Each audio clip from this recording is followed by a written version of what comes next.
আৰু বাইদেউজনীয়ে ফেনাইলৰ বুলি কৈ দৌৰি আহিলে পানীত নামি একো দিয়া নাই বাইদেউ ফেনাইল বটল এটা দিছে বাইদেউ আৰু আমিও আহিছো এয়া বান বিধ্বস্ত ৰাইজক সহায় কৰিম বুলি তেখেতলোক আগবাঢ়ি আহিছে তেখেতলোকৰ কাষ চাপিয়ে আমি এয়া ফেনাইলৰ বটল এটা লৈছো আৰু বিচাৰি ফেনাইল বটলটো এইটোৱে দিছো ওচৰৰ কাষৰ ঘৰটো মাৰি দিব অনন্ত হাজৰিকা অসম বুলি জানে চবে অনন্ত হাজৰিকালৈ আমাৰ অশেষ অশেষ ধন্যবাদ তেখেতসকলক দিব গৃহটো ফেনাইল অকণ যেতিয়া বটলত ভৰা পেলাই স্প্ৰেত ভৰাব ঠিক আছে তেতিয়া ওচৰৰ কাষৰ ঘৰটো মাৰি দিব ভাল হ'ব দেই সকলৰ কাৰণে দিলোঁ নমস্কাৰ বন্ধুসকল আমি আহি পালোহি কুৰাবাহী চিনাকান গাঁৱত আৰু আমি মাত এষাৰ লগাবলৈ আহিছিলোঁ বানাকান্তৰ লোকসকলক আৰু ইয়াতে 6-7 ঘৰমান আছে আমি কেইটামান বস্তু লৈছোঁ মই এইখিনিতে এটা কথা কৈ ল'ব বিচাৰিছোঁ বন্ধুসকল ধন্যবাদ দিব বিচাৰিছোঁ যিসকলে মোক সহায় হিচাপে আগবঢ়াইছিলে ধন যিসকল মোৰ পাৰ্চৰ দোকানী আছে আপোনালোকৰ সদায় আপোনাৰ সনাপন্ন হৈ থাকিম যিহেতু মই ফোন কৰাৰ লগে লগে আপোনালোকে যিখিনি দান আগবঢ়াইছিলে ধন টকা পইচা আৰু সেই অনুপাতে আমি লৈ আহিলোঁ 100 জনৰ কাৰণে 100 ঘৰৰ কাৰণে বস্তু আমি মেৰিগ'ল্ড আনিছোঁ পানী আনিছোঁ মমা ধূপ আৰু ফেনাইল মম আৰু এই ক্ষেত্ৰত পাৰ্থ অধিকাৰীয়ে মোক সহায় কৰিলে বহুতখিনি আৰু বহুত পাৰ্চৰ দোকানে বোকাখাটৰ পৰা গোলাঘাট যোৰহাটৰ পাৰ্চৰ দোকানে মোক সহায় কৰিছিলে আজি আমাৰ দাদা এজন আছে এইখিনিতে সকলোৱে কুৰাবাহীবাসী ৰাইজে চিনি পায় আৰু আমি বলক বন্ধুসকল আমি দাদা এজনক অকণমান সহায় কৰিবলৈ মানুহ আমি মাতষাৰ দিবলৈহে আহিছোঁ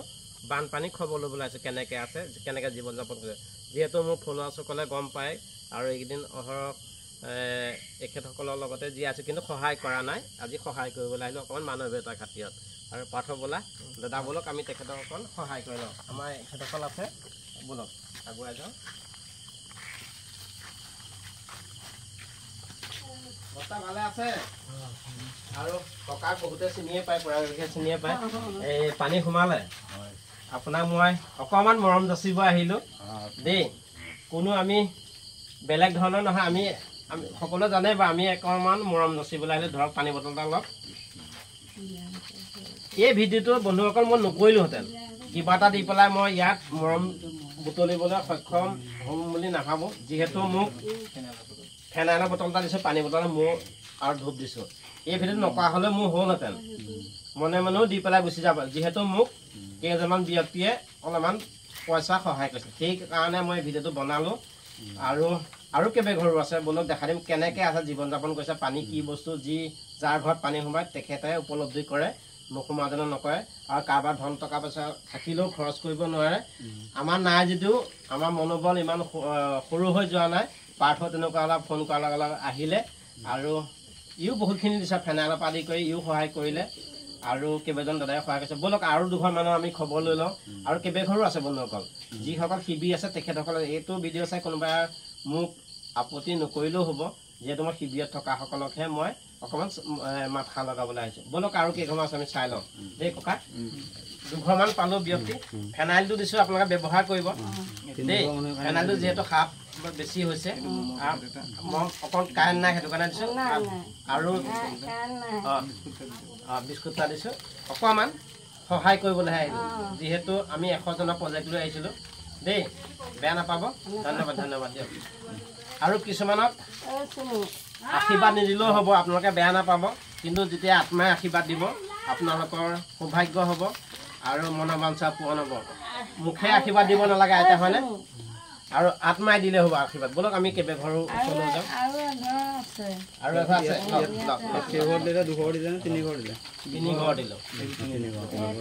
আৰু সকলো ঘৰলৈ যাব পৰা নাই বেয়া নাপাব পৰৱৰ্তী সময় যদি সময় আমি যাম আৰু বাইদেউজনীয়ে ফেনাইলৰ বুলি কৈ দৌৰি আহিলে